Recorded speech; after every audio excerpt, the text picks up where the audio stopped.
feel like you guys can kind of, I mean, because you played the Lions tough today, more of a struggle. How do you feel like you maybe get back on track? I think just to bounce back.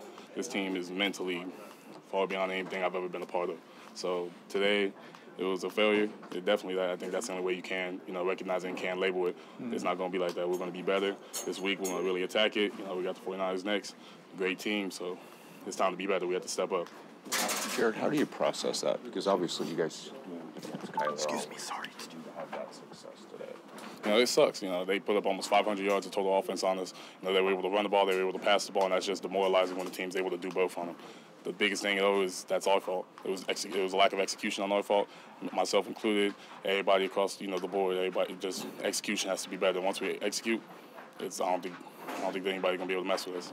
How do you want to see the team respond in practice and next weekend to show that you're back on the right track? Yeah, I know ultimately, obviously wins and losses matter, and obviously the way that you start matters as well. But it's a week-to-week perspective and a week-to-week process, and we have to figure out, what we haven't done in these first 2 weeks to be able to put us in a better position, and specifically what we didn't do this week to put us in a better position to win, and figure out how to turn that around. But not too focused on, the overall picture. It's a day-to-day basis, and I have to do a much better job, with figuring out how our defense is going to be able to come and step up, and what I need to do leadership-wise, what I need to do play-wise. I need to play better. I need to lead better, so that we can show up and play a whole lot better on Sunday. So it's a week-to-week process, and now it's about going and putting in a much better week of preparation. Excluding the running from Kyler, just what made it so tough today to stop, Connor and those guys out of the backfield? Yeah, I think they had a lot of answers. They had a lot of gap schemes,